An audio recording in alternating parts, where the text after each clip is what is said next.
Pour sensibiliser, tu dois créer du contenu, à la fois général, plus spécialisé. Le poste de product marketing, il est compliqué. Et je pense que c'est aussi un métier qui est mal connu, en fait. Et je me rends compte au quotidien avec les clients, etc., que déjà, il y a beaucoup de boîtes qui ne savent même pas que c'est un poste qui existe, tu vois. Sur les UK, en vrai, en termes de marché, c'est un peu la même chose que la France. La typologie de taille d'entreprise, le marché est un peu le même, donc ça roule plutôt bien. On a mis un calculateur sur la homepage du site internet aux États-Unis sur en fait, le ROI de faire ton bilan carbone avec une boîte de consultants versus de passer par nous. Et en fait, on voit que ça double le taux de conversion de la page aux États-Unis, tu vois. Quand les gens ils n'arrivent pas à générer de leads en affichant un pricing, la logique de la plupart des gens, c'est de dire c'est peut-être trop cher, on va baisser le prix.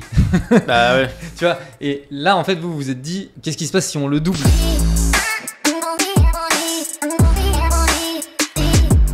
Bonjour tout le monde et bienvenue dans ce nouvel épisode de Conquête. Aujourd'hui, on va parler contact carbone avec Laurent, le Head of Growth de Greenly. C'est un sujet, le sujet globalement, environnement, etc. La responsabilité des entreprises, c'est un gros sujet qui sort même de la sphère purement économique, qui vient un peu toucher les sphères politiques, etc. Du coup, moi, ça m'intéresse de savoir comment est-ce que vous développez dans ce sujet-là. Mais du coup, ce que je peux te proposer dans un premier temps, c'est que tu puisses nous présenter Greenly, parce que je pense que tu le feras mieux que moi. Ouais, bien sûr. Du coup, Greenly, ça a été créé en 2019 par Alexis Normand, Mathieu Végréville et Arnaud Delubac, donc 3 cofondateurs. Initialement, en fait, c'était une application B2C qui permettait, en fait, via la connexion des comptes bancaires sur une application, de pouvoir te donner une estimation de ton empreinte carbone de tes achats. Donc, par exemple, en fait, c'est ce qui passe par la conversion de ce qu'on appelle les ratios monétaires. Bon, qui est un terme un peu barbare, mais en fait, c'est à travers chacune de tes lignes de dépenses, tu vas pouvoir avoir un équivalent en kilogrammes de CO2. Donc en fait, c'est basé sur des facteurs d'émission via une base de données de l'ADEME. Et du coup, en fait, tu peux savoir via tes dépenses, quand par exemple tu vas faire des courses, à combien sont estimées tes dépenses en alimentation, et après, tu as une catégorisation. Sur cette partie d'application, il y a une API qui a été créée, et rapidement, après 3 mois de l'existence de Greenly, moi, j'étais pas encore là, mais ils ont créé un partenariat avec BNP Paribas pour augmenter la diffusion de l'application. Donc dans ce cas-là, au fait, tu avais à peu près 30 000 utilisateurs. Tu avais aussi un système de cashback. Sur ce système de cashback, en fait, c'était à travers des enseignes. Donc par exemple, tu avais des partenaires avec Naturalia. En fait, c'était inspiré du modèle de Joko. Tu pouvais justement, en achetant sur différents produits et plateformes,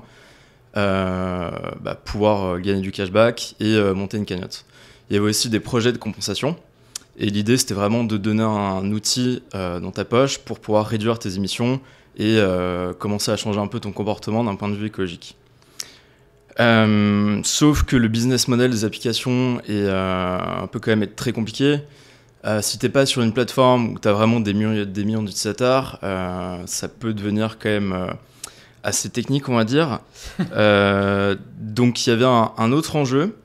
Il y a France Digital qui, au fait, avait demandé à faire ce qu'on appelle un bilan carbone. Donc, le bilan carbone, initialement, c'est une méthodologie qui a été inventée.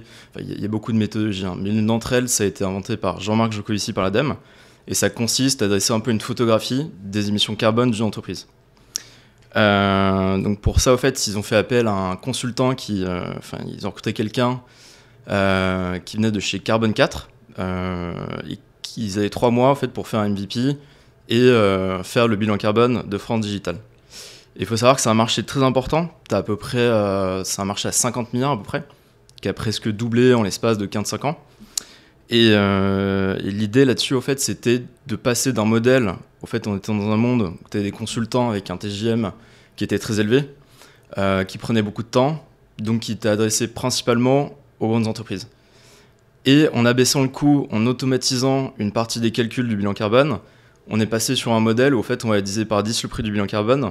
Donc, au fait, tu peux démocratiser le bilan carbone en donnant accès à l'ensemble des PME. Donc, en termes de cible, on commence d'abord par les PME sur le pivot de Greenly. Moi, je suis arrivé à ce moment-là. Justement, c'était pour comment il y avait un client, je crois que c'était France Digital. Et moi, je suis arrivé à ce moment-là pour commencer à tester les différents canaux d'acquisition et essayer de faire passer la boîte à l'échelle et commencer au fait à avoir les premiers clients. Et sur ce bilan carbone, la méthodologie elle est assez simple, c'est en fait, il y a un enjeu d'automatisation des données, parce que forcément quand tu es avec un consultant, l'automatisation n'est pas là, mais en même temps les clients demandent une précision. Donc ça veut dire qu'en fait, ça va se décomposer de la manière suivante, tu as ce qu'on appelle les flux monétaires. Là, la méthodologie repose sur un import de FEC. Donc en fait, tu vas importer ta comptabilité au sein de la plateforme qui va lire les différentes lignes et le retranscrire en équivalent de kilogrammes de CO2. Et dans un deuxième temps, tu vas avoir en fait des modules physiques pour par exemple capter tout ce qui va être analyse de kilowattheures, de fuel, etc. Et ça, c'est ce qui va permettre d'apporter un peu la précision à ton bilan. Du coup, voilà, après je peux un peu plus entrer dans le détail sur le... Okay. Je pensais que tu allais continuer. Ok. Mais donc, gros point important, c'est que il y a eu la bascule du B2C vers le B2B. Déjà, ça c'est un point important. Ouais, tu as eu un énorme pivot. En fait, ce mois dont on arrive dans la boîte, c'était, il y avait à la fois l'application B2C et le B2B amené de front. Ouais. Mais ça, c'était vraiment, bon, on était basé à la station F, on était un peu moins d'une dizaine, on était, je crois, 4-5, plus quelques stagiaires pour nous aider sur certaines parties. Et du coup, en fait, il fallait un peu mener de front les deux plans et les deux produits. Sauf que bon, quand t'es moins de 10, t'as un nombre de ressources très limité.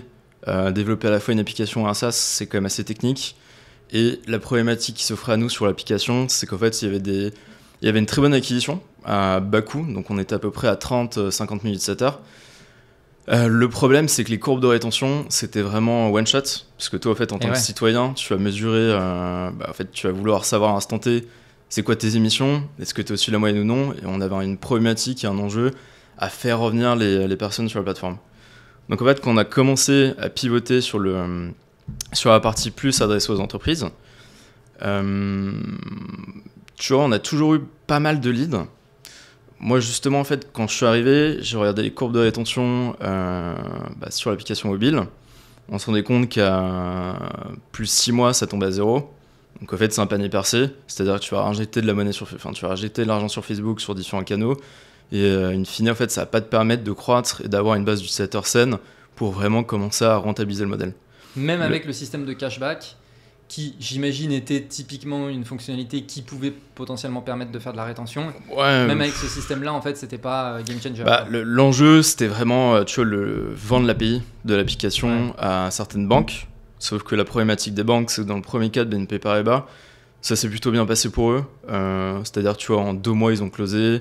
Ça a été assez efficace. C'est un risque qui est quand même assez limité pour les banques de développer ce genre de projet. Enfin, tu vois, elles se disent qu'elles vont pas non plus perdre énormément d'argent. Et au final, en termes de marketing, c'est plutôt positif pour leur image. En revanche, quand tu vas entrer dans des cycles de vente, quand on a commencé à discuter avec d'autres banques, les cycles de vente étaient beaucoup plus longs. Ça passait de 6, 9 mois, 1 an. Et tu as quand même un nombre limité de banques de facto. Là où, en fait, sur le marché du bilan carbone, en fait, tu as quand même beaucoup plus de PME sur ce marché-là. Bien sûr. Donc, c'est pour ça qu'en fait, au bout d'un moment, on fait OK, on va tout focaliser dessus. Sachant que c'est presque impossible du jour au lendemain de switcher, de refocaliser son attention. Surtout quand tu as des fondateurs qui ont bossé pendant 1 an sur un projet, en l'occurrence l'application mobile, de faire un shift très radical. Ouais. On a commencé à l'opérer petit à petit. Donc là, il y a Alexis, le CEO, qui a commencé à rencontrer à peu près une quinzaine. Bon, grosse erreur qu'on a faite aussi, je pense, et qui est assez classique et qui est déconseillé dans tous les livres, c'est de recruter un sales qui, au fait, à la place du CEO, va commencer à discuter avec les clients. Alors qu'en fait, c'est le CEO pour comprendre le produit qui va d'abord parler avec les différents clients. Donc là, Alexis commence à discuter avec les premiers clients.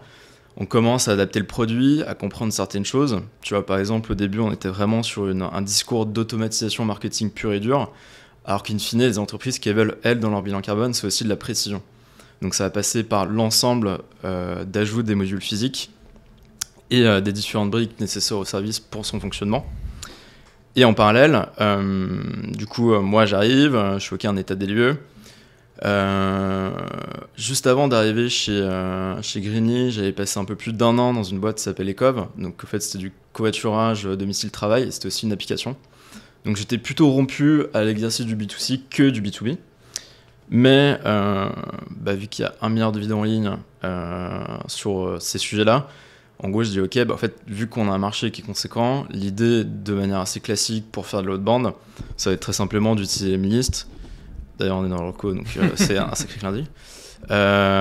Et on va pouvoir en gros faire du volume. Et en termes de persona, tu vois, ils sont assez divers et variés. C'est-à-dire dans les structures de boîte entre 0 et 50 salariés, en fait, ça va plutôt être les cofondateurs, le CEO qui vont porter le sujet parce que ça repose vraiment sur la volonté. Ah oui, petite chose que j'ai oublié de préciser, sur la partie bilan carbone et justement sur la compréhension un peu ICP, besoin, jobs to be done, etc., c'est qu'en fait, tu as une réglementation qui impose aux boîtes de plus de 500 salariés et 250 salariés outre-mer de faire un bilan carbone. Donc c'est vraiment un document légal que la plupart des boîtes d'une certaine taille sont obligées de faire. La législation est en train d'évoluer, mais pour les boîtes en dessous, il y a quand même une motivation pour communiquer, faire patte blanche. Et pour elles aussi, en fait, ça va être du marketing à bas coût, ça va être une sensibilisation. C'est des enjeux un peu RH, sensibilisation salariée qui sont très forts. Dans un bilan carbone, en fait, tu as le bilan GES. Donc ça, c'est un état des lieux, un fichier que tu peux exporter. Tu as la sensibilisation de tes salariés. Et ensuite, tu as comment on va mettre une entreprise sur une trajectoire de réduction. Et à travers ça, en fait, tu peux proposer ce qu'on appelle des plans d'action. Donc, en fait, ça va être très bien, ok, mon entreprise génère X quantité de tonnes de CO2. Et comment moi, je vais pouvoir passer à l'action pour décarboner mon entreprise. Et à travers ça, en fait, on met en place plusieurs leviers. Donc, dans la typologie de boîtes qu'on va cibler pour revenir sur ce point-là, tu vas avoir les boîtes, en fait, qui sont obligées de le faire, sinon elles sont pénalisées, il y a une amende. Donc là, c'est vraiment se conformer et obtenir un bilan carbone pour l'intégrer dans leur performance de comptabilité. Et ensuite, il va y avoir toutes les autres boîtes, donc celles à laquelle qui étaient plutôt nos cibles au début, étrangement, parce qu'on pourrait se dire que forcément on va plutôt se tourner vers les plus grosses boîtes. Ouais. Mais en fait, quand tu te tournes vers des grosses boîtes, tu vas mettre 10 000 ans à adapter ton produit, tu perds un temps monstrueux qu'on n'a pas forcément. Le temps de closing. Exactement. Enfin, c'est de la même problématique que pour les banques. Donc les cibles, c'était plutôt des PayFit, etc. Tout un peu les startups de l'écosystème qui sont aussi un peu sensibilisées par rapport à ce genre d'enjeu, parce que les personnes qui travaillent dans leur sein sont des personnes de 30 ans, de TLCSP, qui lisent. Qui connaissent Jean Covici. Oui, voilà, exactement, qui sont TV tous les podcasts de Jean Covici, je caricature. Oui. Et du coup, ces boîtes-là, il y avait un enjeu un peu outbound, donc tu vois, c'était des campagnes limlistes, la cible est assez variée. Quand tu arrives à un certain niveau de plateau d'une entreprise, tu as généralement une personne qui est en charge de la RSE, donc dans ce cas-là, en fait, c'est assez simple de savoir à qui on va s'adresser. Ouais, mais dans d'autres boîtes, ça peut être le CFO, ça peut être le directeur marketing, parce que nous, en fait, il y a des enjeux qui vont être liés à la communication. Donc l'idée, c'était plutôt de faire du volume en targetant un peu toutes les cibles, tu segmentes par campagne et tu vois au fait où ça mord le plus et après tu t'organises de cette manière. Donc vraiment système itératif growth classique. Ouais, exactement, toutes les méthodes. Oui, tu fais ton hypothèse, tu lances ta campagne, tu fais une analyse et tu regardes ce qui marche le mieux et après tu ajustes tes campagnes, quoi. Ok. Du coup, moi, je m'occupais de ces parties. Et le deuxième angle sur lequel moi, en tout cas, j'ai vraiment voulu axer un peu la strat marketing, c'était surtout l'inbound. Moi, j'avais fait 2 stages chez Pepernest et Lowat où il y a une culture SEO qui est assez forte. Et dans ce cadre-là, en fait, on a commencé à investir. Il y avait une petite levée précise pour l'application. Donc, il y avait quand même un peu de cash de côté. Je crois qu'ils avaient levé 500K. Donc, ça permettait de pouvoir bosser avec des freelances pour créer du contenu. Et en fait, vu que c'est un marché qui était en pleine évangélisation, il y a quand même besoin à la fois d'avoir des contenus généralistes, forcément sur des mots-clés qui rankent avec un volume SEO, et à la fois d'avoir des contenus assez spécialisés, parce que finalement, en fait, le marché évolue très vite avec de plus en plus de concurrents. Ouais. On a eu pas mal de concurrents émerger, donc tu as aussi besoin de t'adresser vraiment à des secteurs et des verticales spécifiques. Donc par exemple, au début, tu as un livre blanc sur le bilan carbone général, et ensuite tu vas avoir un livre blanc sur le bilan carbone du numérique. Après sur le bilan carbone de la foot, du cloud, etc., etc. Donc c'était un peu le double enjeu de commencer sur une partie haut de funnel où tu as vraiment ton awareness, et après tu descends petit à petit pour avoir des contenus qui vont te permettre de convertir. Et après, il y a sur cette phase-là, donc cette phase-là, c'est celle où on commence à avoir les premiers clients.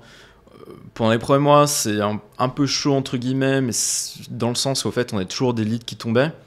Donc ça, tu vois, ça montrait qu'il y a des gens qui étaient intéressés. Mais le taux de closing n'arrivait pas forcément, tu en signais pas à la fréquence à laquelle on voulait. On a fait des corrections dans le produit justement par rapport au fait les précisions demandées par les clients. Et à partir de là, on a commencé à aller sur un rythme de 10-15 clients par semaine. Donc à partir du moment où on commençait à avoir 10-15 clients par semaine, c'était vraiment au mois de mars 2020. Donc tu vois, ça faisait à peu près 5-6 mois que j'étais dans la boîte, donc tu avais un petit temps de latence, de poser un peu les bases, etc. Et là, on a fait une levée pré-seed, donc à hauteur de 2,5 millions. Et là, l'idée, c'est de commencer justement à structurer l'équipe marketing. Et le pari qui a été fait sur cette partie, c'était justement de booster un peu cette partie outbound qui marchait bien. Je crois qu'il y avait une équipe de 60% pour l'inbound, 40% pour l'outbound, et de recruter une personne, donc Anne Devigny, qui nous a rejoint en 2020, et qui, elle, allait pouvoir en fait, me permettre de me consacrer à d'autres sujets pour gagner du temps sur la partie SEO, et qu'elle chapeaute un peu ça, qu'elle le fasse mieux que moi, et qu'on commence un peu à faire du SEO de manière un peu plus industrielle. On a aussi recruté quelqu'un en content, plus un copywriter, pour justement commencer à accélérer un peu la fréquence de contenu. Sachant qu'au fait, on était très axé content, donc tu avais participé aussi à la rédaction de livres blancs, d'articles, etc., etc. Et en parallèle, l'idée, c'était de commencer à tester d'autres canaux d'acquisition. Donc dans les canaux d'acquisition qu'on a testés, on a fait des tests un peu foireux. Donc typiquement, tu vois, sur des partnerships, on s'était dit, ok, enfin c'est normal, en startup, tu testes 10 trucs, t'en as un qui marche. Donc, en gros, c'était d'aller voir des freelances RSE en disant, ok, en fait, parfois, plein d'entreprises font appel à des freelances en disant, ok, j'ai besoin de tel service spécifique, etc. Et en fait, on va leur proposer des contrats d'apporteurs d'affaires pour qu'ils puissent un peu développer leur activité, etc. Et qu'ils touchent une com, et du coup, ça veut dire qu'ils sont en contact avec un portefeuille de clients conséquent, donc ça va être génial, etc. Sauf qu'en fait, ça marche pas, parce qu'en fait, la préoccupation numéro 1 d'un freelance RSE, ça va être d'abord de vendre ses propres prestations plutôt que de rajouter les tiennes. Donc il y a eu quelques tests un peu foireux comme ça, mais tout en s'appuyant sur une stratégie qui marchait bien, donc... tu vois, l'idée n'était pas mauvaise en soi, donc je comprends que... Oui, non, mais puis après, tu vois, là, maintenant, on a un pôle partenariat, et en gros, c'est plutôt des trucs d'intégration, etc. Donc, machin, mais c'était un peu ce genre de tests qui font un peu partie de l'apanage de la vie d'une startup à ce moment-là. Mais du coup, on recrute en SEO, on va aussi recruter Chloé Durand sur la partie purement marketing. Donc là, c'est vraiment très axé communication client. Parce qu'une fine, en fait, nos clients, ce qu'ils veulent, évidemment, tu vois, nous, on est quand même un peu un one-shot product, enfin en tout cas du moins sur le début. Là où maintenant on passe vraiment sur une suite de solutions de services, mais on aura sans doute le temps d'y revenir plus tard, parce qu'on sort du core product. Et elle, en fait, va plutôt nous aider sur toute la partie use case client, et en fait avoir un kit de communication. À partir du moment où quelqu'un a son bilan carbone, l'idée c'est à la fois que lui ça devienne un peu le héros de sa boîte au sein de sa compagnie, et qu'il soit valorisé, et en même temps vers l'externe, comment on peut l'aider à faire en sorte que sa compagnie soit perçue un peu comme un champion, et que tu aies vraiment plein d'éléments de communication, des vidéos, et que les réseaux sociaux soient inondés, si je caricature, pour le mettre en valeur. Elle nous a rejoint sur cette partie, et là, le KPI qu'on commence à traquer, ça va être le nombre de communications clients chaque mois qui est faite et qui est intégré dans la stratégie marketing. On commence à atteindre, on a un objectif de 250 avec 500 clients en ligne de mire. Et là où ça va vraiment s'accélérer, en tout cas dans la construction et la structuration de l'équipe marketing, évidemment, ça va être au moment de la série A. Je dirais qu'il y avait un enjeu, tu vois, avant, qui était vraiment de faire connaître Greenly en France et d'évangéliser le marché. Donc ça passait par du content, par plein de RP. On avait un ami d'Alexis, donc le CEO, qui nous aidait sur toute cette partie RP pour raconter une bonne histoire et pour dire au fait à quel moment on va pouvoir pusher une histoire de manière intéressante. Je donne un exemple, on fait un truc qui s'appelle les data stories. C'est au fait, vu qu'on a énormément de données carbone et on est capable au fait d'avoir des modules d'analyse sur certains événements, typiquement on va dire ok, quel est le poids carbone, enfin quel est le coût carbone de l'organisation des JO. Bon, du coup, les JO n'étaient pas encore... Mais en gros, dans l'idée, c'est ok, en fait, je peux donner un angle un peu original et dire aux journalistes, ok, il y a un nouvel élément sur ce sujet dont tout le monde a parlé dans la presse. Et ça, pour le coup, ça nous a apporté pas mal de backlinks, plus de visibilité. Oui, puis j'imagine en plus des backlinks plutôt de qualité, parce que c'est des sujets que même, en fait... les grands médias, ils veulent s'emparer aussi de ces sujets-là, quoi. Ouais, et puis sur les backlinks, j'ai vu plein de boîtes qui mettaient des stratégies hyper intéressantes sur les backlinks avec des sites externes pour faire des échanges triangulaires, etc. Mais en fait, on était quand même sur un marché où tu n'avais pas des mots-clés avec des millions de volumes par mois. Donc tu vois, dans notre cas, avoir ce type de stratégie, ça n'aurait pas beaucoup fait sens. Mais du coup, on gagne des prix, des machins, France Invest. Donc tu vois, ça commence à donner de la visibilité. Il y a aussi des concurrents qui se créent, donc forcément, en fait, vu que tu as plus de monde qui parle à ton marché, forcément, les gens commencent à être un peu plus rompus à l'exercice, tu as plus de presse. Donc Greenly commence à être un peu connu en France. On a adapté le produit, on a commencé à mettre en place des contenus un peu spécialisés. De ce point de vue-là, il est temps, si tu veux croître, dans ce cas-là, il faut lever pour grossir l'équipe, pour s'internationaliser et pour avoir des postes qui nous manquaient en tout cas sur l'équipe marketing pour atteindre ce objectif. Donc c'est en 2022, on fait une série A à 22 millions.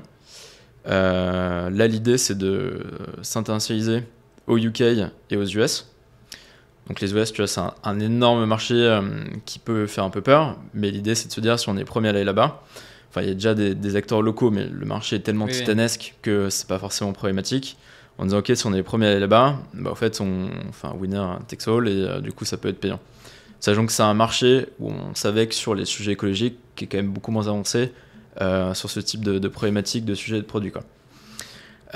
Du coup, sur l'équipe marketing, on va splitter l'équipe en deux parties. Donc, tu as Arnaud qui, lui, en fait, a une fibre qui sent très bien les choses, qui a une fibre très com, en fait, qui va prendre un peu le lead du pôle design plus communication, donc avec Chloé, avec toute la strate un peu de RP et aussi l'événement.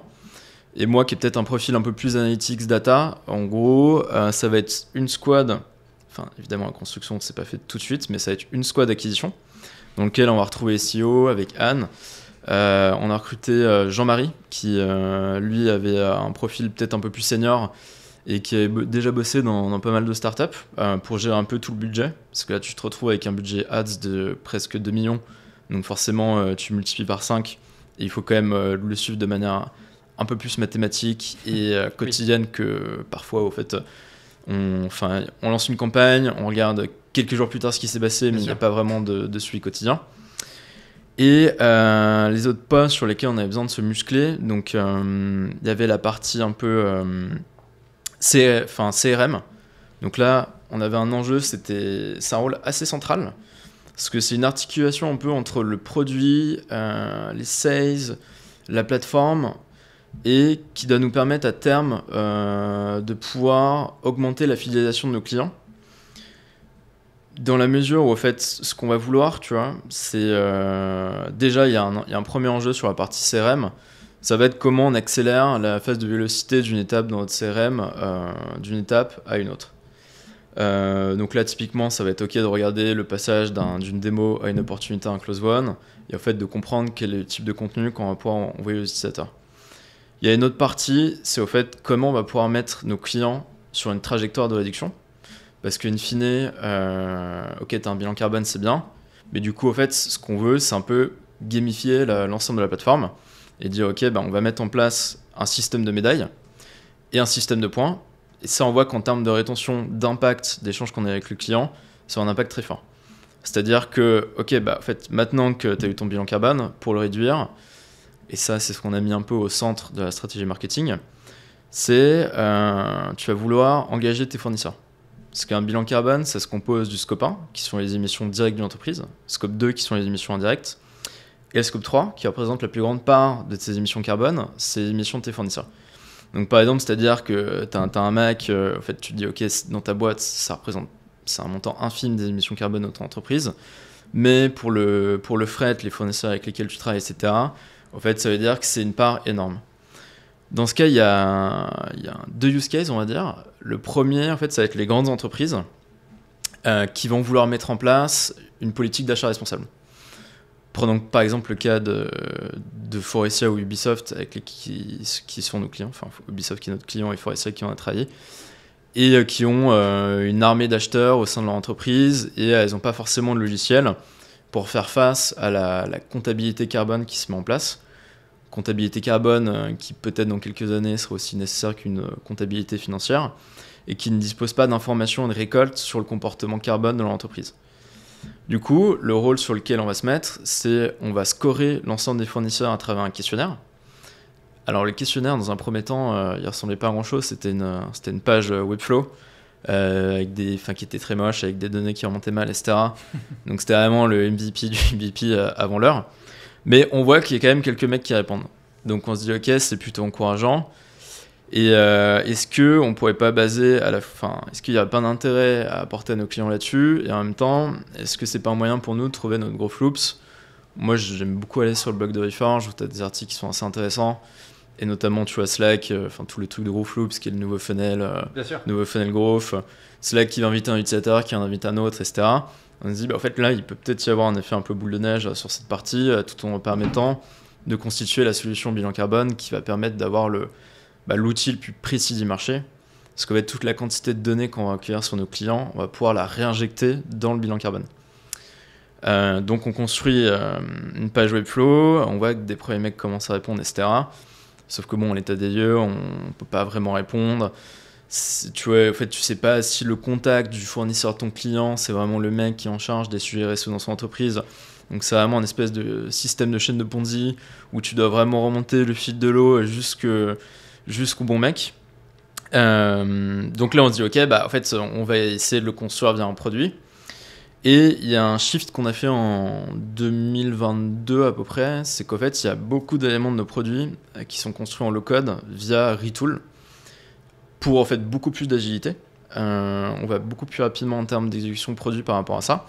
Donc on prend Retool et on commence vraiment à développer une plateforme, un questionnaire en son sein destiné aux fournisseurs. Donc le funnel est assez complexe, c'est-à-dire qu'il faut l'accord du client quand même pour contacter ses fournisseurs, sachant que il faut qu'ils comprennent l'intérêt qu'il a à le faire, donc c'est-à-dire préciser tout le discours marketing à quoi ça va servir à justement mesurer les émissions de ses fournisseurs et surtout qu'est-ce qu'il va pouvoir en faire derrière pour augmenter le nombre de clients qui sont d'accord pour engager leurs fournisseurs. Et après ça, en gros, tu as aussi augmenté le taux de conversion de ton questionnaire. Donc nous, au début, je pense qu'on s'y est mal pris dans la mesure où on disait que pour augmenter ça, il fallait un peu shamer le fournisseur, lui faire peur. Je dirais pas comme s'il allait perdre du business, mais tu vois, dans l'intérêt de nos clients, mais en gros, lui disant, ok, si tu réponds pas, machin, etc. J'exagère, mais c'est l'idée un peu globale. Alors qu'en fait, on s'est rendu compte qu'il fallait plutôt récompenser et aider le fournisseur. C'est toujours des éléments, tu vois, qui te paraissent un peu, qui paraissaient obvious après coup. Mais tu as tout le cheminement expérience, c'est toujours des tests, des expérimentations.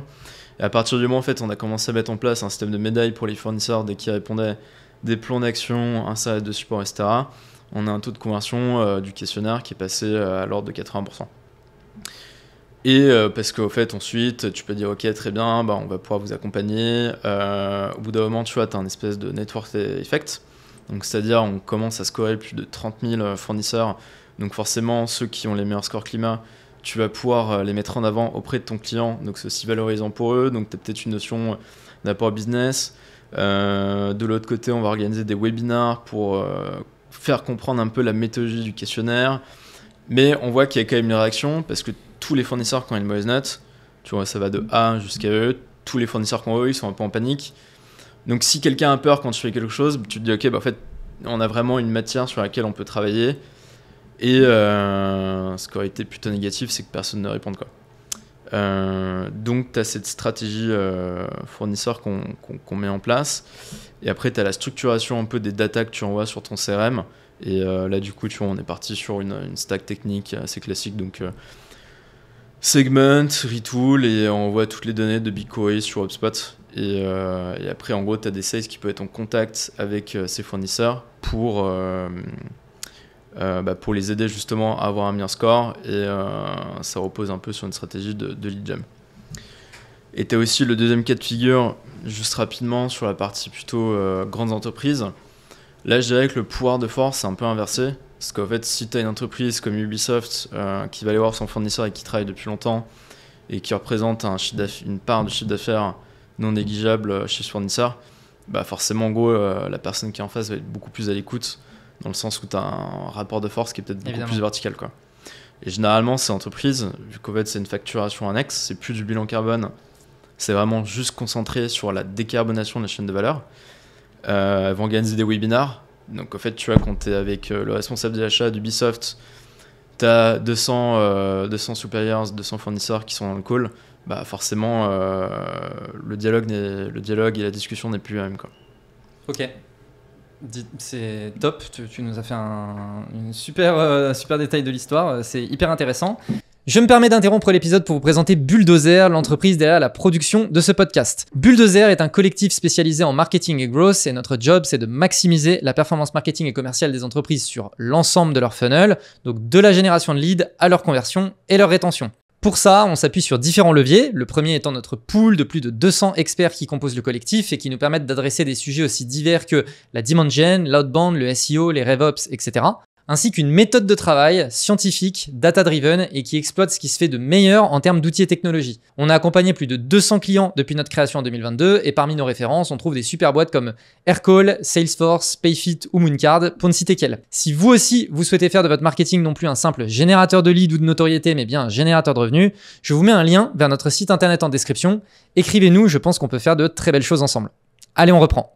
Donc on voit bien aussi le truc que je trouve intéressant dans tout ce que tu as expliqué, c'est un peu la roadmap et les différentes itérations par lesquelles vous êtes passé, un peu les petites erreurs qui ont été commises en chemin, etc. Moi, j'avais une question. Si je comprends bien, il y a vraiment eu un shift qui a été fait à partir de mars 2020, qui correspond pile poil avec aussi la période Covid. Ouais. Est-ce que tu penses qu'il y a une corrélation entre le fait que, tu vois, peut-être une prise de conscience de la part des entreprises aussi sur ces sujets-là, tu vois, même si Covid c'est pas directement lié à ça, mais est-ce que tu penses qu'il y a aussi une espèce de prise de conscience sur ces sujets liés à ce facteur un peu externe, tu vois?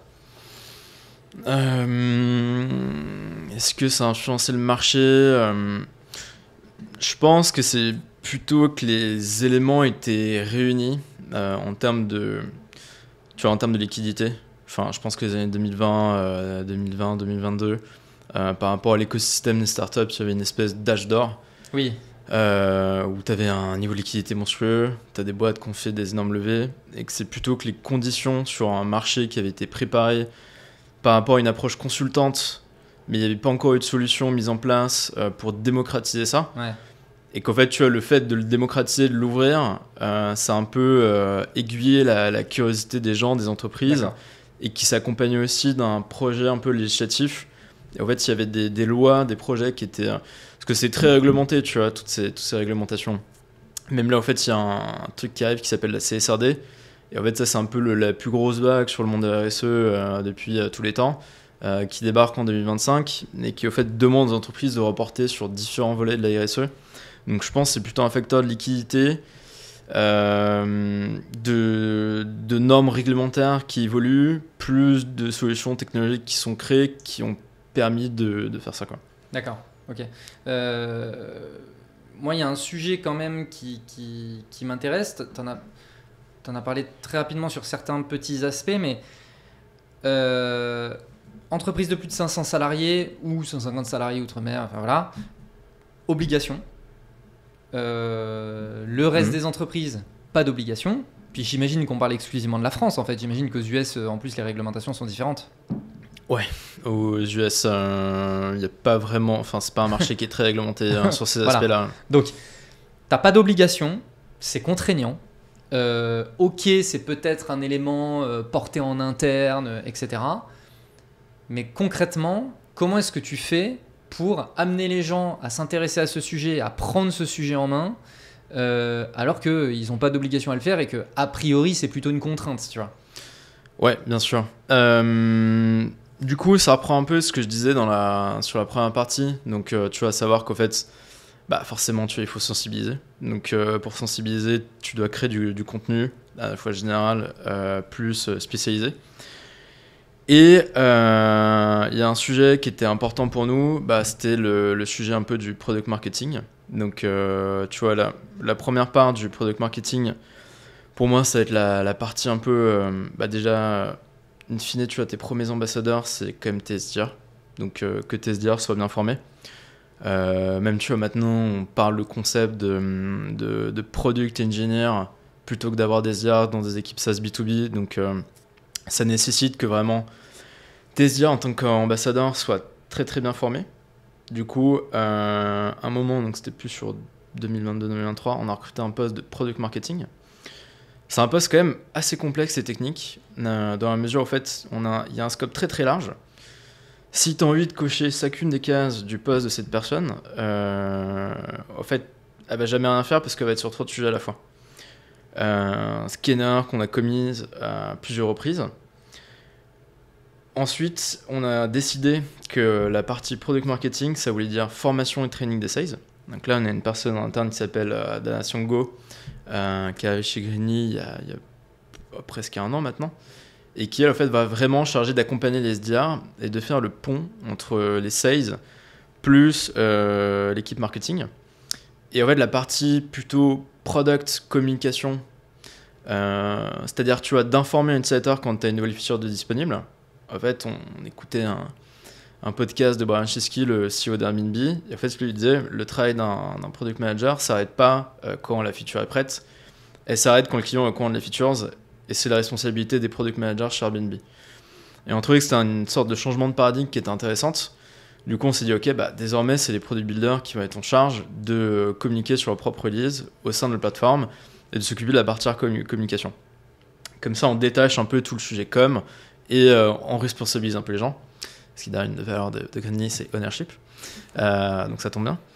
Et sur la partie product marketing, on se dit, ok, Dana, du coup, va pouvoir accompagner les sales sur du training de formation. Donc, au début, tu vois, c'était pas forcément un enjeu prégnant parce qu'il y avait qu'une offre qui était le bilan carbone. Bon, au fur et à mesure, tu rajoutes des briques. Donc, par exemple, nous, le message sur lequel on veut communiquer, tu vois, c'est dire on n'est pas une entreprise de bilan carbone, on est une cloud suite. Typiquement, en fait, tu vois, Microsoft, on avait lu un livre, j'avais lu un livre, c'était Martina Luchenko, Loved, qui est sur le product marketing. Elle disait un truc qui était intéressant, c'est Microsoft, ils ont commencé un peu à défoncer le marché quand ils ont arrêté de vendre Microsoft, Excel à part. C'est quand ils ont commencé à le regrouper et le vendre sous un pack office. Et forcément, tu te dis, en fait, pourquoi moi, en tant qu'entreprise, j'ai acheté une pièce détachée? Donc là, on a rajouté des services comme par exemple bilan carbone, ce qu'on appelle les ACV. Les ACV, c'est l'impact carbone de tes produits. Ça te permet de faire des simulations sur, par exemple, si tu as un t-shirt, si tu remplaces une matière par une autre, c'est quoi le poids carbone de ton t-shirt? Et on va te délivrer un document qui s'appelle le Product Carbon Footprint, qui va te permettre de le mettre sur ton site internet pour dire que tu as une marque écologique, etc., etc. Il y a CSRD, et du coup, là, on commence à organiser des trainings, donc 2 par semaine. En plus de ça, on va avoir des insights sur les sources de données qu'on envoie du coup aux sales. Donc là, ce qu'on va mettre en place, c'est nommé par intent. Donc tu vois, en gros, nous, tu as la lead inbound maintenant. On a énormément de lead inbound, on a un peu plus de 300 lead inbound par mois. Et maintenant, il faut que l'outbound suive. Donc pour que l'outbound suive, ça veut dire, tu vois, bon, il y a quand même beaucoup de littérature sur le sujet, sur tout ce qui va être automatisation, connexion des outils. Tu prends Cargo, Launchcase, quand tu as une entreprise qui va ouvrir un job RS en ligne, tu veux remonter l'intent et l'envoyer et passer sur une stratégie plus d'ABM, d'account-based marketing. Avant, tu vois, sur la partie outbound, c'était les SDR qui scrapaient eux-mêmes leur campagne par verticale. C'était pas forcément hyper efficient. Nous, on a envie qu'ils vraiment se focalisent sur la qualification. Donc, on leur envoie des comptes et qu'ils aient quand même une autonomie, tu vois, pour gérer leur compte à la manière dont ils veulent. Donc sur la partie outbound, on envoie plus de 15 intents et l'idée, c'est de les former déjà sur chacun des intents, les former sur chacune des offres et de répartir un peu tout ça. Et en plus de ça, donc c'était pour répondre à ta question sur la partie comment tu évangélises le marché. Moi, je pense que les SDR évangélisent le marché parce que c'est des ambassadeurs. Et en plus de ça, on veut que le marketing, pour en plus casser les silos, rapprocher les équipes, créer leur contenu, donc sur leur campagne mailing, tu vois, on fait des A/B tests sur SalesLoft pour voir ce qui fonctionne le mieux, et en plus qu'on crée des posts LinkedIn et qu'on prenne un outil où tu appuies sur un bouton et tu as plein de messages LinkedIn qui partent du post des SDR sur leur vertical avec le contenu spécifique pour le diffuser, quoi. C'est quoi l'outil? Là on utilise Buffer, mais okay. On est encore en expectative, on a testé des trucs genre Letter d'Europe, mais c'était pas incroyable, mais on a Buffer par défaut, on va dire, et on essaie de voir ce qui va pouvoir bien fonctionner. En parallèle de ça, tu vois, pour la formation des SDR, nous ce qu'on veut faire, c'est t'as la formation, en fait t'as tout un jeu de formation sur ces sujets à la fois pour nos clients, donc au fait comment on a vraiment un discours qui nous tient à cœur, c'est comment tu fais en sorte que ton client ça devienne vraiment la rockstar climat dans son entreprise. Donc tu vois, on met au sein de la plateforme des milliards de templates de présentation sur des sujets clés. Parce que quand tu es un responsable RSE, en fait, tu jongles avec plein de sujets. Forcément, il y a des trucs, je pense que tu comprends rien, tu vois, notamment sur la CSRD qui est un nouveau sujet. Ça peut être un peu dur à débroussailler. Donc, on met des ressources au sein de la plateforme. Bon, évidemment, tu vas sur notre site internet. Mais là, ce qu'on veut lancer, c'est le Green Institute. Donc, en fait, ça va être une formation avec un outil no-code sur notre site internet pour, en fait, différents niveaux de formation. Donc, le premier qui va être très accessible. Des personnes comme toi, comme moi, qui ont envie de comprendre un peu, c'est un peu le monde sans fin de Jean Covici, tu vois. Je sais pas si t'as lu la BD, mais je l'ai lu, ouais. Un peu dans cette, très cool d'ailleurs, un peu dans cette veine. Et en plus de ça, commencer à avoir des formations un peu plus expertes. Et là, tu vois, qu'on va rebalancer sur la plateforme pour nos clients. Donc ça, tu vois, c'est un peu un enjeu lead gen de sensibilisation sur ces sujets. Et forcément, on se dit en mettant en place ce type de topic où ça va intéresser des gens, ça participe un peu à ton marketing, à l'évangélisation de ton marché. Et pour la formation interne, on va prendre 360 Learning pour en faire des modules de formation sur les différentes offres pour les SDR, les AE, donc pour monter à la fois la phase de qualif et le closing. Et au-delà de ça, on veut passer là d'un système de blog à un système de médias. Le design va être release normalement cette semaine. Et là, l'idée, c'est en fait, on veut s'appuyer sur différentes briques qu'on a mises en place, donc notamment une brique qu'on appelle les data stories pour un DRP. Donc là, c'est en fait apporter un angle sous la mesure carbone à chaque événement pour que vraiment tu aies une diffusion massive, tu vois. On a beaucoup de DRP. Je pense qu'on en a à peu près une 50aine par mois, donc c'est quand même, enfin peut-être un peu moins sur certains mois, mais c'est quand même assez costaud, avec, comme tu le disais, des bons sites bien référencés qui ont un très bon DR. Et là, passer sur le média. Et en gros, le média, ça va être plus de format vidéo. Ça va être d'avoir plus de... Enfin, moi, j'aime beaucoup la strat content de Welcome to the Jungle, par exemple. Ouais. Enfin, je trouve qu'ils sont forts pour faire de l'awareness et rendre didactique certains sujets. Nous, on a ce besoin-là, donc tu vas faire des articles invités, c'est-à-dire inviter des responsables RSE sur notre blog, construire un comité scientifique. On en a en interne, mais en gros, c'est comment on peut faire passer ce conseil scientifique en écrivant des papiers sur certaines thématiques, contenu vidéo pour la diffusion. Et l'autre aspect là-dessus, c'est la communauté. Donc, on a lancé le EG Connect il y a un peu plus d'1 an. Au début, la philosophie de l'EG Connect, c'était un peu ce qui allait permettre de faire des événements. Donc, en gros, d'inviter des personnes. C'était très ouvert. Par exemple, tu as des communautés qui sont fermées. Par exemple, CFO de Spendesk, eux, c'est plutôt. Ils vont pas mal éplucher. Il faut que tu sois CFO avec telle expérience. Donc, dès que tu as un mec qui est à la limite qui est comptable, qui veut s'inscrire, il se fait dégager. Et nous, c'était plutôt quelque chose d'ouvert, tu vois, pour créer un peu une sorte de réseau.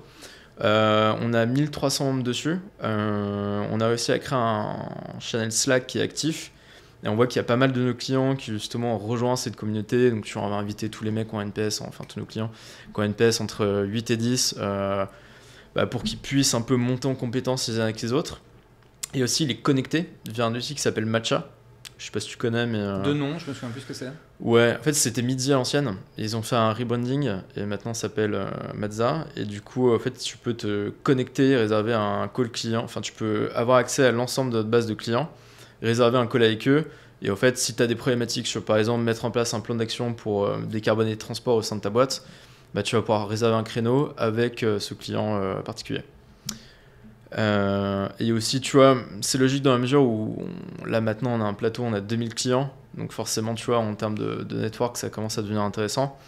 Et aussi, tu as pas mal de personnes sur la RSE qui sont assez jeunes, qui manquent peut-être un peu d'expérience et qui sont très contents de pouvoir parler avec des personnes qui, elles, sont pas plus capées, mais qui ont 10 ans de seniorité, et avec qui elles vont pouvoir échanger pour monter en compétences, qui fait partie un peu de la stratégie, quoi.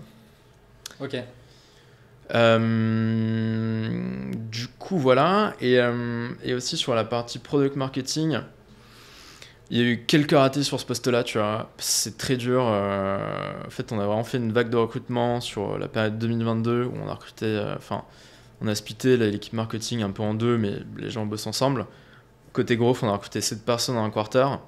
Et je me rends compte que tu vois, le recrutement en termes de sujets d'importance, c'est vraiment le nerf de la guerre, je pense, dans toutes les boîtes. Et tu te rends compte quand tu veux scaler, de l'importance de ne pas se tromper sur ce type de recrutement. Et il y a certaines personnes qui étaient très bonnes, mais je pense qu'ils n'étaient pas forcément en adéquation avec la culture de la boîte. Et en plus, je dirais que ça c'est plus de notre côté, mais c'est un rôle qui est quand même assez nouveau, assez complexe à comprendre, et pour qu'il s'intègre dans la réalité de ta boîte, ça demande quand même du temps.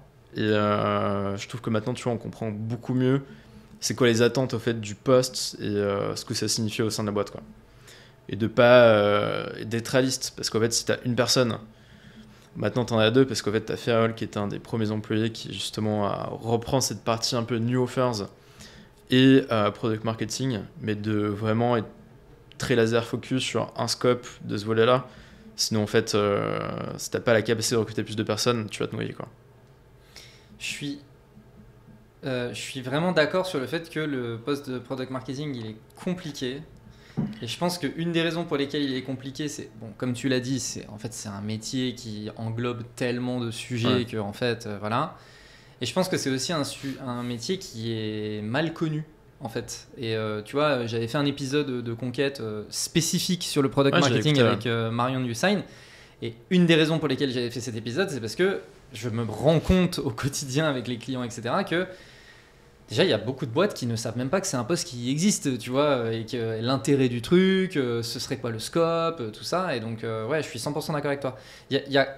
Si je reviens un peu sur la question de comment est-ce qu'on évangélise ces sujets, j'ai l'impression, si je fais un peu un espèce de gros résumé par rapport à ce que tu viens de dire, tu vas confirmer ou pas ce que je dis, mais vous, en fait, vous avez un gros enjeu qui est demand gen, en fait. Parce que c'est un sujet, comme tu le disais, sur la partie capture de la demande, en fait, c'est tellement un marché naissant que, ok, y a une stratégie SEO à mettre en place, etc., mais vous êtes plutôt en train d'essayer de poser vos pions pour la durée, parce que vous êtes convaincu que le marché, il est en train de grandir, etc.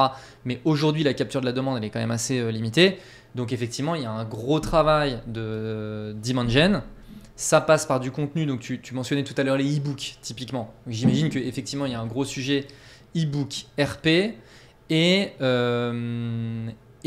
aussi donc la partie média, grosse stratégie média en cours de ce que je comprends. Ouais, on a déjà un petit peu commencé, mais c'est vraiment l'accélérer, tu vois. Ouais. Et après, par contre, moi, il y a un truc que je trouve particulièrement intéressant, c'est que dans cette stratégie demand gen, en fait, vous êtes aussi en train de faire une grosse stratégie en interne. En fait, c'est ça le truc que je trouve intéressant dans ce que tu viens d'expliquer, c'est que c'est pas simplement éduquer l'externe, c'est passer déjà beaucoup de temps à éduquer sur l'interne, parce que les premiers ambassadeurs, ils sont en interne, et le meilleur moyen que demain la demand gen elle soit efficace, c'est de faire en sorte que les gens en interne, ils sachent en parler de la meilleure des façons. Est-ce que globalement, c'est un peu un bon résumé de... Ouais, complètement. Okay. Complètement, mais t'as évidemment l'évangélisation du marché, faire passer des messages. Tu vois, il y a eu beaucoup d'évolutions, mais par exemple, c'est ok, typiquement, je te donne un exemple, par exemple sur la partie automatisation. Sur la partie automatisation, en gros, nous on disait ok, on automatise l'ensemble des calculs. Sauf qu'en fait, tu as besoin de précision, et en fait, on insistait sur les flux monétaires, pas sur les flux physiques. Bon, c'est pas un peu technique, mais du coup, en fait, tous nos concurrents disaient leur solution est beaucoup moins précise parce qu'ils font pas de flux physique. Ce qui en fait n'était pas vrai. C'est juste qu'en fait, en termes de discours marketing, on avait voulu insister sur l'automatisation en pensant que c'était la valeur ajoutée. Ouais. Donc, on comprend bien l'impact d'un discours marketing qui peut être catastrophique, où tu peux comprendre que tu te trompes de positionnement. Ouais. Donc, tu as des points, c'est ok, tu vois, là, on va se dire ok, comment on va faire pour justement changer cette perception et que nos concurrents arrête de dire qu'on fait pas de physique, etc. Donc là, tu produis des contenus. Et après, la stratégie plus globale sur le product marketing, oui, c'est évangélisation interne sur de la formation. Donc là, tu vois, c'est du training, etc. Plus communication par rapport à comment tu deviens une climate suite et en fait, adapter sur l'externe l'ensemble de tes messages et après avoir les bons use case clients que tu vas diffuser un peu sur LinkedIn, etc. quoi. Oui. Qui sont des gros enjeux de positionnement, et les enjeux de positionnement, faut effectivement que les gens en interne le comprennent bien, quoi. Ouais. C'est ok. Question, je sais même pas si en fait tu peux parler de ces sujets-là, mais j'imagine que vous avez aussi un gros enjeu, étant donné que c'est un secteur qui est réglementé pour les plus de 500 et pas pour les moins de 500, donc notamment sur le marché français. Est-ce que vous avez une stratégie, je sais pas, de lobbying, par exemple ? Bien sûr. C'est justement un sujet sur lequel on essaie de réfléchir. C'est en fait, vu que tu as une multitude d'acteurs, donc en fait, tu vas avoir toutes les institutions un peu ONG, tu as le SBTI, le CDP, certaines personnes un peu influentes dans ce genre de sphère, plus même toutes les collectivités territoriales et acteurs institutionnels, etc. Forcément, en termes même tu vois, de communication, de marketing, si tu réussis à toucher ces personnes-là, à les inviter à tes événements et à faire un peu une strat comme PlayPlay ou Penny Lane, tu vois, ils font le Content Summit et en gros t'as 1000 lignes toute la journée et t'as le bon mec au bon moment, Monsieur Expert Climat, forcément c'est hyper intéressant. Et justement là on est en train d'essayer de réfléchir comment on pourrait scaler un peu cette partie lobbying. Mais tu vois, en termes de recrutement de profil, c'est quand même pas hyper évident de se dire c'est clair. Est-ce que tu recrutes quelqu'un qui a 45 ans, qui a 45 ans, qui a 20 ans d'expérience, qui a un portefeuille, qui a bossé machin. Dans un ministère ou des choses. Est-ce que tu vas plutôt recruter quelqu'un qui a mené de conseil, tu te dis que ça va le faire, mais en même temps, si c'est un enjeu un enjeu carnet d'adresse et un enjeu interaction, capacité de créer des contacts, t'as même un enjeu content. Parce qu'en fait, si tu réussis à avoir ces bonnes personnes-là, t'as tout intérêt à ce que tu puisses, toi, leur donner de la visibilité et que puissent rédiger du contenu pour toi sur un format ou un autre. Comme par exemple, là, le podcast qu'on est en train de faire, tu vas avoir ce type d'exercice. Bien sûr. Sauf que c'est un sujet sur lequel on se penche, on a rencontré quelques personnes et on l'a dans le coin de la tête, mais les contours sont encore à définir, je dirais. Non, mais je comprends. Ah oui, je comprends, c'est gros sujet. Bon là, en 2023, je crois que vous avez fait 10 millions d'ARR, c'est ça hein? Ouais, on est à peu près à 10 millions d'ARR. Ok, et 50% des revenus US-UK. Ouais, ça split un peu sur du 25-25. Okay. Du coup, tu as 2022, internationalisation. Là pour l'instant on n'a que des deals français. La manière en tout cas dans le marketing on a commencé, évidemment tu as un enjeu de recrutement, on a recruté Étienne qui s'occupe de toute la partie internationalisation et UK US et du coup on charge de recruter, on a ouvert un bureau à Londres, un bureau aux États-Unis.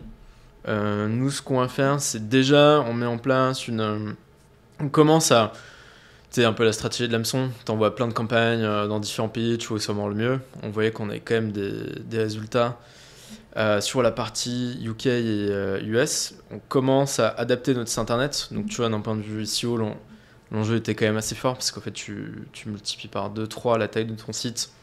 C'est pour ça qu'on a recruté aussi un web manager, Florian, pour s'occuper, chapeauter un peu d'un point de vue technique toute la perf du site internet. Sur les UK, en vrai, en termes de marché, c'est un peu la même chose que la France. La typologie de taille d'entreprise, le marché est un peu le même, donc ça roule plutôt bien. C'est juste que tu vois, il faut refaire exactement le même travail qu'on a fait en France. Vu que personne ne te connaît, c'est de te faire connaître, faire des RP. Mais c'est plus une duplication du modèle qu'on avait existant sur les UK. Et sur les US, en termes de stratégie, c'est quand même un poil différent dans la mesure où, comme je te disais, ils sont un peu moins sensibilisés à ce genre d'enjeu. Donc, tu as Mathieu Bégreville, le cofondateur, qui est parti là-bas pendant 6 mois pour comprendre, parler à différents clients et pour un peu adapter le produit. Et nous, d'un point de vue marketing, c'est là où en fait, on a commencé à développer une stratégie un peu de conversion du site internet. En fait, on utilise Clearbit pour un peu détecter des signaux de boîte sur la taille, la verticale, la typologie, et A/B testing pour en fait adapter nos messages et vraiment lancer beaucoup de tests sur les États-Unis pour comprendre quelle est la meilleure proposition de valeur. Typiquement, tu vois, c'est peut-être un peu cliché, mais on a mis un calculateur sur la homepage du site internet aux États-Unis sur en fait le ROI de faire ton bilan carbone avec une boîte de consultants versus de passer par nous. Et en fait, on voit que ça booste ça double le taux de conversion de la page aux États-Unis, tu vois. Donc, on a vraiment lancé une multitude parce que il y a peut-être un discours rentabilité qui est un peu plus axé. Oui. Et tu vois, il nous manquait aussi des références un peu clients, des use cases. Donc sur cette partie, il a fallu un peu obtenir les différents cas pour convaincre les personnes. Mais il y a des trucs assez marrants, tu vois, qui paraissent un peu aussi évidents avec le recul, mais en fait, on a gardé exactement le même pricing pour le lancement. On a eu du mal à avoir des leads Et en fait, à partir du moment où on a doublé le pricing, bah, en fait, là, on a commencé à avoir plein de leads, tu vois. Parce qu'en fait, notre solution paraissait cheap par rapport au reste du marché, parce que les prix aux États-Unis, les salaires, bah, la société dans son ensemble, je suppose, je suis jamais allé, mais bah, sont vraiment dans des échelles et des proportions différentes, quoi. Donc il y avait un peu tu vois, ces trucs que tu comprends au fur et à mesure en itérant, faire ok, très bien, on change le pricing, du coup. Oui, mais tu vois, en fait, le truc qui est intéressant à noter, c'est que tu dis ouais, maintenant ça me semble logique avec le recul. Quand les gens ils arrivent pas à générer de lead en affichant un pricing, la logique de la plupart des gens c'est de dire c'est peut-être trop cher, on va baisser le prix. Bah ouais. Tu vois, et là en fait vous vous êtes dit qu'est-ce qui se passe si on le double? Et en fait c'est en doublant le prix que vous générez plus de leads, ce qui est quand même hyper intéressant. Et je pense que pour la plupart des Français, et c'est pour ça que c'est encore une fois un enjeu très culturel, les enjeux de pricing, mais pour des Français, la logique serait totalement l'inverse, tu vois, je pense. Ouais, bien sûr. Bah, moi, je suis toujours surpris quand je vois des sujets sur le pricing qui sont assez intéressants. Mais c'est de dire, en fait, tu vois, t'es tout le temps focus sur tes gems, sur ta rétention.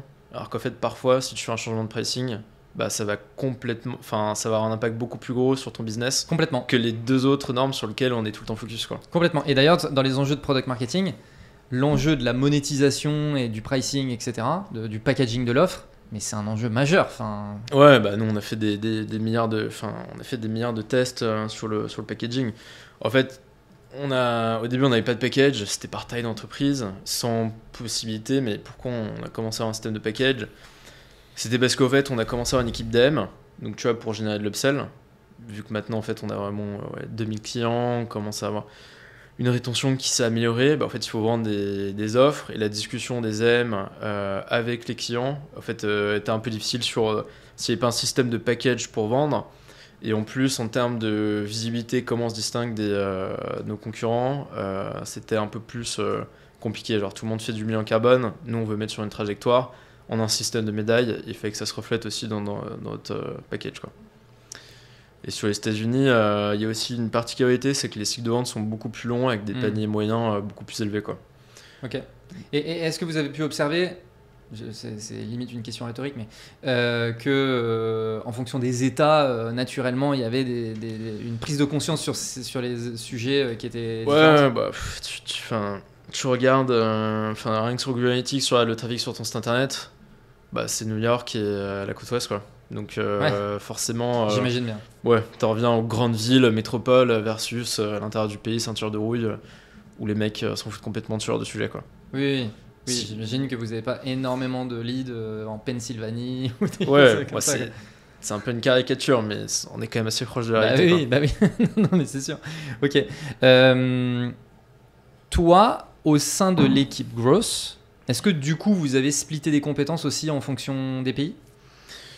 On a pas mal centralisé sur l'équipe marketing. Sur l'équipe sales, forcément, c'est un peu plus dur forcément. de faire ce shift, d'avoir un français aux States avec un accent à couper au couteau, ce serait un peu compliqué.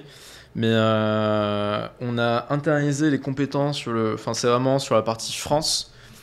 Du coup, c'est vraiment hyper centralisé, et c'est juste qu'au fait, tu vois, pour Escalab, on veut en faire en sorte que chaque chose qu'on fait pour un pays puisse être gérée par la même personne et en gros le décupler. On avait recruté une personne aux États-Unis, mais qui était top, mais ça c'était pas.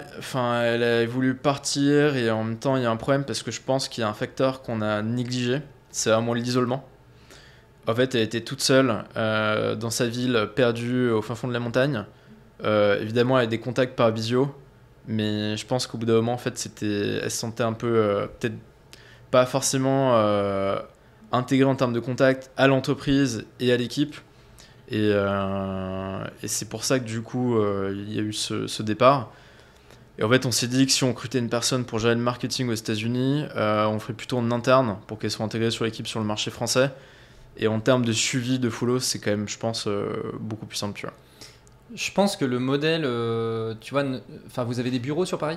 Ouais, on est à Haussmann. Ouais, parce que, tu vois, je pense que être une équipe, en fait, hybride, donc avoir une ou deux personnes en remote et puis le reste de l'équipe en physique, sachant que là en plus c'était une seule personne en remote en fait, Ouais. et le reste de...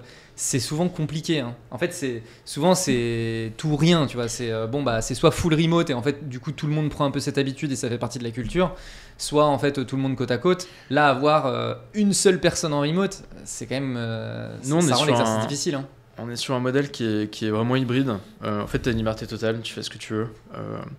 Ça qui est cool chez Gagny, je trouve, c'est qu'il y a vraiment un peu une responsabilité. Et tu vois, si tu as envie de partir 2 semaines quelque part, franchement, il n'y a aucun problème.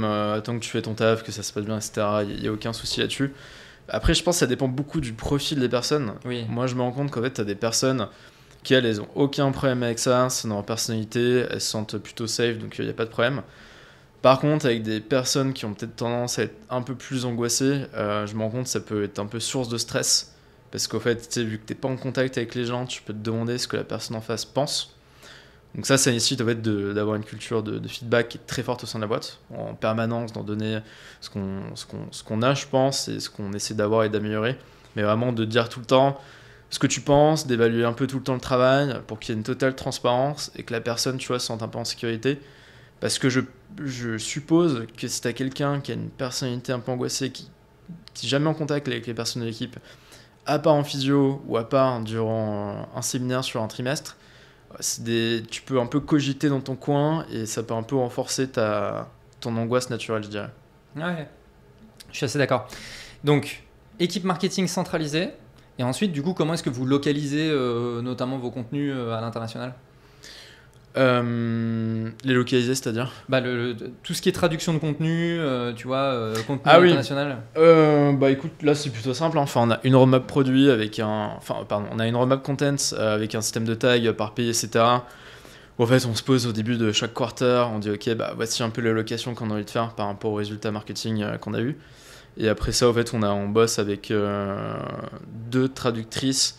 Bon, après, toutes les personnes qui sont dans l'équipe marketing sont plutôt sont presque anglophones. Ouais. On a dans l'équipe copywriter qui est gérée du coup par Inès, on a une anglaise Cara et une américaine Stéphanie. Donc tu vois là sur tout ce qui va être stratégie, c'est assez simple. Ouais. Et après sur des use cases, on a Chloé qui s'occupe de la partie marketing content avec le suivi des clients, la création de livres blancs, white paper, use case et j'en passe, c'est des meilleurs. Là, on a quelqu'un qui va nous aider sur la partie traduction. Et là, l'enjeu qu'on a, c'est qu'en fait, on veut internationaliser la strat en Europe. Donc, plus seulement les UK, mais tous les pays d'Europe. Donc là, en fait, l'idée, c'est de construire une landing page par pays, de le balancer absolument partout et voir où tu as des taux de conversion meilleurs. Sachant que tu as des pays, tu vois l'Allemagne, c'est un énorme marché, c'est un gros marché, ils sont assez matures sur le sujet, tu as déjà plein de concurrents, etc. Il y a beaucoup de nos concurrents aussi qui y vont. Donc, ça paraît un peu évident d'aller là-bas. Mais après, l'Allemagne, ce qui est un peu plus tricky, c'est bon, tu vas pas. Je pense que tu es un peu obligé de traduire l'ensemble de ton site en allemand. Et là, tu sais que tu te rembarques dans un chantier qui va quand même te prendre une part de temps non négligeable sur ton quarter, quoi. Mais du coup, en interne, on a Cara, Stéphanie sur américaine, qui sont anglophones, plus une traductrice pour nous aider sur le marché aux États-Unis, quoi. Même tu vois, les éléments de langage des UK aux US, c'est pas forcément les mêmes. Tu t'en rends toujours compte, donc tu es obligé de les réadapter, ça te prend du temps, donc il faut un peu structurer le truc, quoi. Oui. Puis d'un point de vue messaging, tu vois, c'est ce qu'on disait, c'est peut-être que sur les US ça va être un petit peu plus un enjeu de rentabilité, peut-être qu'au UK ça va être autre chose. Ouais, exactement. Ouais. Ok. Donc toi dans ta team, tu as la partie data, la partie PM, la partie paid, la partie PLG. Donc la partie PLG, j'imagine que c'est beaucoup le sujet de la grosse loupe que t'expliquais tout à l'heure. Non, c'est un autre sujet. Donc sur la partie data, il nous manquait quand même un data analyst. On a recruté Joshua, qui est très bon. Et là, on est en train de migrer. En fait, on a utilisé... Tu vois, l'enjeu, c'est au bout d'un moment, en fait, tu as tellement d'outils, tu as vraiment besoin d'avoir un growth engineer. Donc là, c'est quelqu'un en interne, Lucas Mio, qui s'en occupe. Pour s'assurer que toutes les sources de données soient bien mappées entre tes différents outils. Parce qu'en fait, au bout d'un moment, tu as plein de transits, tu as plein de workflows qui pètent, c'est l'enfer. Bien sûr. Donc, tu as vraiment besoin de poser ton truc à plat, de dire, ok, t'as BigQuery, t'as Segment, t'as machin. Tu vois, même sur des... Tu vois, typiquement, il y a une semaine, sur les fournisseurs, on se rendait compte que, je sais pas, tu as plus de 50 champs spot qui sont enrichis. En fait, on se rendait compte que les champs n'étaient plus enrichis, donc tu as besoin d'avoir vraiment un système d'alerte, quand les données ne remontent pas, qui soit précis, et qu'on industrialise le process pour éviter ce type de problème qui est multiplié par le nombre de channels que tu as. Donc data analyst, là on fait un peu le shift on avait Postog qui était pas mal, mais ça répondait pas à plusieurs use cases, donc là on prend Mixpanel, on le plug sur la plateforme, et tu vois l'idée c'est d'aider les AM à identifier des segments d'utilisateurs intéressants pour faire de l'upsell, alors qu'en fait avant ils avaient plutôt des rendez-vous de manière un peu chronique avec les clients, donc en fait comment le market peut les aider à faire ça. Et le PLG en fait on va le lancer demain. C'est sur un produit spécifique qui s'appelle les ACV. Donc les ACV en fait c'est pareil que le bilan carbone sauf que c'est pour les produits. Si je caricature, c'est plus pour des boîtes d'industrie et je t'en ai un petit peu parlé. Et en fait on avait parlé avec Brian Halligan, donc qui est le CEO de HubSpot, ou l'ex-CEO je sais plus, parce qu'il était un peu une consécration, tu sais, genre quand tu utilises ah bah c'est clair. Quand tu utilises, c'était assez marrant de le voir, tu vois, c'est parce que mon CEO lui a envoyé un email pour qu'il le mentore, etc. Et ils avaient fait des calls et il avait vu la gentillesse de nous inviter, moi et d'autres personnes de l'équipe. Et c'était marrant quand tu utilises HubSpot au quotidien de voir le mec qu'il a créé, quoi. Et lui, il nous avait donné un conseil. Enfin, moi, tu vois, le bilan carbone, c'est quand même un produit très complexe. Ouais. Donc, tu vois, c'est pas comme du Lemnis, par exemple, où en fait, tu peux tester le produit assez facilement. En fait, tu peux le lancer facilement, mais tu as besoin d'être carré au niveau de ton contenu. Tu as besoin que tout s'enchaîne bien et que l'effet waouh soit très rapide. Dans le cas du bilan carbone, on a pensé à des trucs, mais c'est quand même des produits complexes qui demandent beaucoup de catégorisation de données, où tu as des accompagnements de consultants. Donc, c'est quand même pas un produit, tu vas avoir un effet wow en 2 secondes. Tu vas penser à des trucs genre, boum, t'apportes un fichier, t'as un tableau, tu vois. Ok, pourquoi pas, mais ça soulève une montagne de problèmes. Donc, le chemin contourné par rapport à ça, c'était de se dire, ok, bah, en fait, on peut peut-être le tester sur un autre de nos produits. Il y avait une histoire assez marrante là-dessus, c'est que, en gros, les ACV, c'est aussi un énorme marché. Et en fait, les ACV, c'était un peu la déclinaison de l'API de l'app, tu vois. En fait, on a écrit une spin-off de Greenly qui s'appelait Willow, qui était uniquement basée sur la partie ACV. Et en fait, eux, ils étaient vraiment sur la partie API, sauf qu'ils ont fait exactement le même raisonnement intellectuel que nous. Ils se sont rendus compte qu'en gros, le B2B, c'était plus rentable que de l'API où tu vas t'adresser à des consommateurs. Donc, ils ont commencé à faire des ACV, ce qui fait qu'on a dû réintégrer cette boîte au sein de Greenly. Et tu sais, on se disait, on a créé un concurrent sur la partie ACV. On était là, c'est quand même très fort. mais du coup, ce qui est cool, c'est que bah, tu vois, en autonomie, ils ont développé leur produit, donc on l'a réimbriqué au sein de Greenly, ce qui nous a fait gagner énormément de temps. Oui, et au final, oui. Plus ils ont recruté des personnes en parallèle, donc c'était pas très grave, mais c'était quand même assez marrant. Et du coup, on va faire un test demain, on va ouvrir l'ensemble du site, donc n'importe quel utilisateur qui a sur le site internet sur la partie ACV pourra avoir une première expérience avec le produit. Donc là, en termes d'étapes, tu as quand même besoin d'être carré sur, par exemple, c'est quoi ton effet wow ? En gros, de le définir, c'est quoi ? Au bout de combien de temps l'utilisateur peut le voir ? Et comment tu traques le bas de ton funnel, enfin le haut de ton funnel, pardon, où tu as quelqu'un qui va s'inscrire, jusqu'à l'effet wow et le nombre de calls clients qu'il y aura avec une personne. Et là, l'idée, c'est au fait, l'effet wow, c'est on te file des templates. Tu as 250 templates sur différentes catégories de produits. Par exemple, tu as un template d'émission de t-shirt, tu appuies dessus et en gros, c'est déjà catégorisé pour toi. Et à la fin, en fait, tu as un rapport du poids carbone de tes produits avec un système de récompense et tu peux le download. Mais en gros, l'effet wow, c'est ça, tu vois. Et ça, c'est un test qu'on va mettre en place sur cette verticale. Et vu qu'on a quand même un trafic sur le site internet qui est assez important, quand on regarde le taux de conversion, par exemple, des différentes pages, tu fais une estimation grosso modo de ta tente d'utilisateur, tu as celui-là, le produit est assez simple à prendre en main et tu as une possibilité de réserver une démo avec un call avec des sales pour t'aider, plus toute la mécanique de chaîne d'email. Et après ça, tu vois, là c'est vraiment la version MVP simplifiée, mais on va rajouter une brique, tout un système de médailles, comment tu vas plus loin, des simulations de produits, etc., etc. Mais du coup, c'est un premier test qui est fait sur cette partie. Ce qui sera concluant ou pas, hypothétiquement oui, mais c'est ce qu'on va découvrir. Parce que c'est quand même un produit aussi assez complexe à prendre en main, tu vois. Ok. Il y a une petite question que j'ai pas posée, mais aujourd'hui, est-ce que vous avez un funnel self-serve ou c'est que de la prise de la demande de démo, des choses comme ça ? En gros, c'était uniquement Sales Lead, et là on a lancé un self-service pour les boîtes de moins de 20 salariés. Ok. Donc là, en fait, c'est l'enjeu là-dessus, c'était aussi assez intéressant, parce que nous, la vision qu'on avait du self-service, c'était au fait, tu dois jamais parler à un sales. Alors qu'en fait, c'est juste, tu dois le considérer comme étant un lead ultra qualifié, et juste si t'as un sales qui prend 15 minutes de son temps pour lever des doutes et des interrogations, parce que t'as beau tout le temps mettre des milliards de contenus, regarder ce qu'ils posent comme question sur Intercom, le remettre en content, t'as des gens qui ont toujours envie de parler à un humain, ce qui est normal, tu vois, pour être rassuré. Et du coup, à partir du moment où on a fait un shift, on a un truc qui s'appelle Chili Pepper.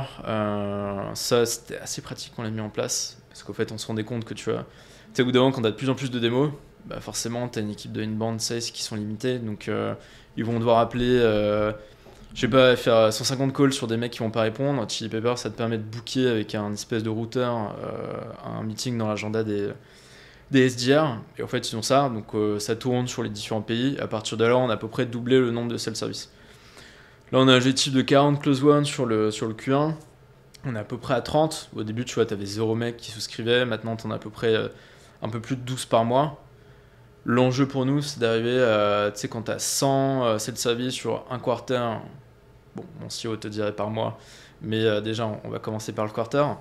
Et on l'a amélioré du coup avec c'est vraiment pour les petites boîtes. Donc, call avec les sales. Donc ça a été un test concluant. Deuxième test qu'on a fait, c'est en gros, bon bah, en fait, nous, on est sur un paiement mensuel.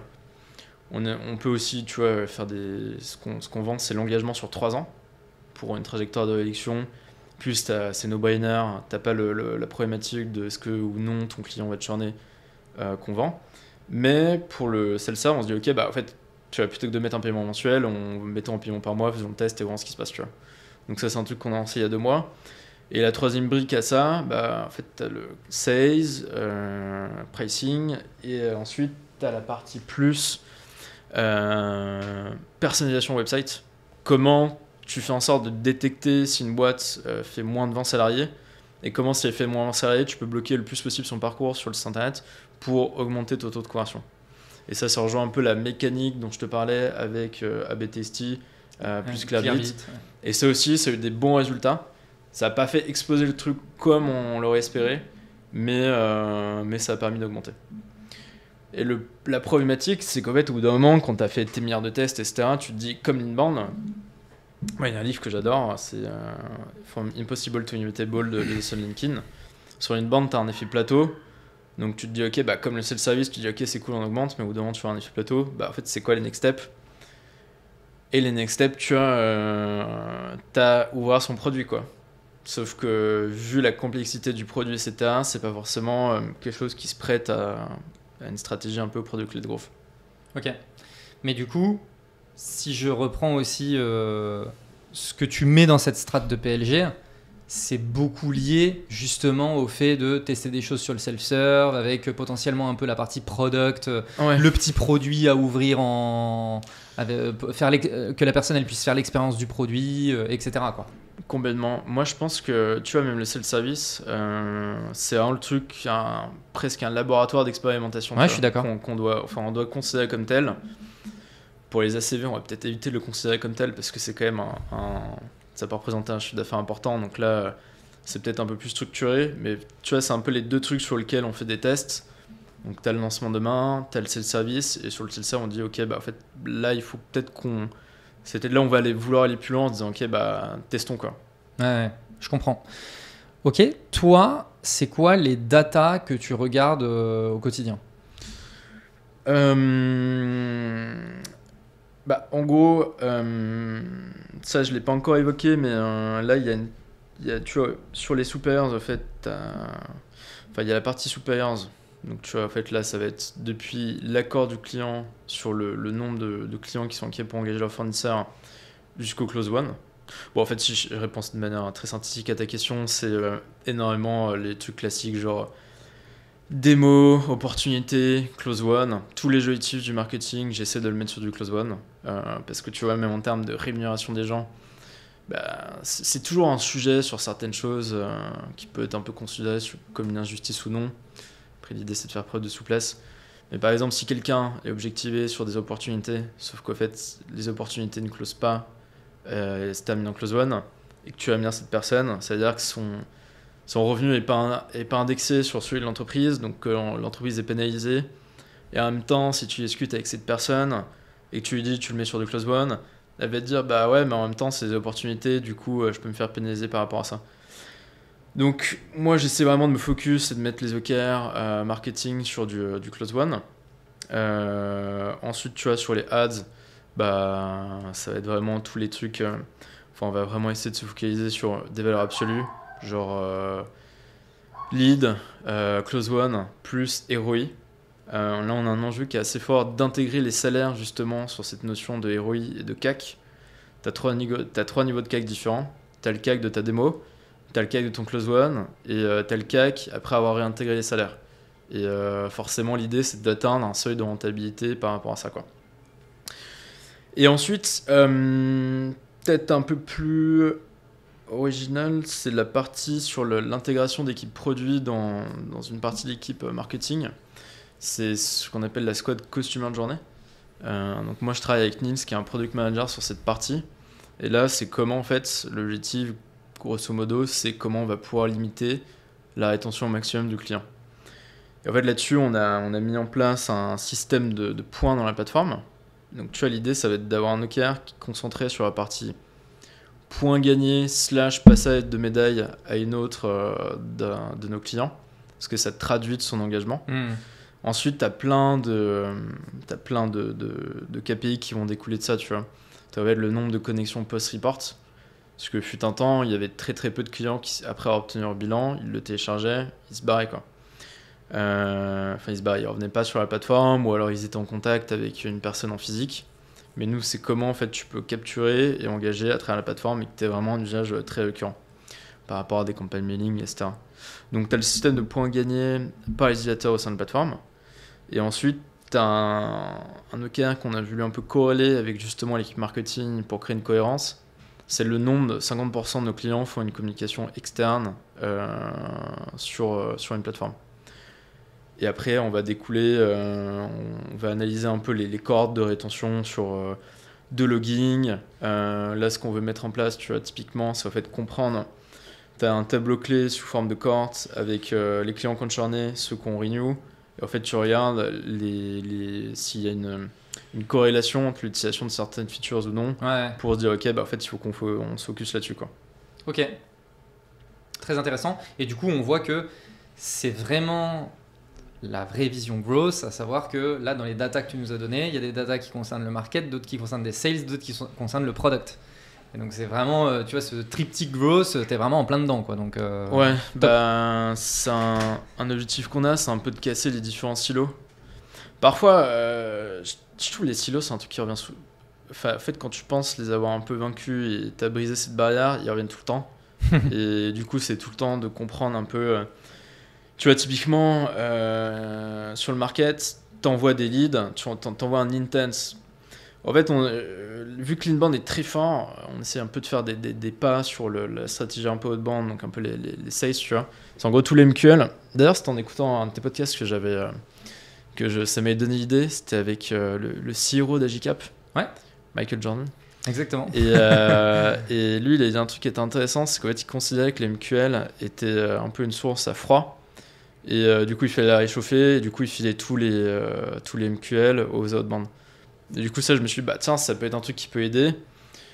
Et après, le travail, c'est vraiment de s'assurer que ils traitent, au fait, finalement, parfois, je me rends compte que t'as des. Enfin, c'est normal, tu vois, mais t'envoies des leads, et en fait, je te rends compte qu'ils sont pas traités, parce qu'en fait, ils pensent que c'est pas forcément une bonne source de données ou autre. Ouais. Et du coup, t'as besoin d'avoir beaucoup de follow pour dire, ok, bah, tu nommes un SDR peut-être par intense, et en fait, il va t'expliquer tout le parcours, les problèmes, le discours, et ça va vraiment faciliter, je pense, la transmission des sales vers le marketing. Et après, on a un meeting une fois par mois où en fait, on va analyser tous les résultats des campagnes écrites par le marketing, à terme, tout le résultat des posts LinkedIn, et aussi, tu vois, la performance des différentes sources de conversion et le feedback des SDR, quoi. Ok.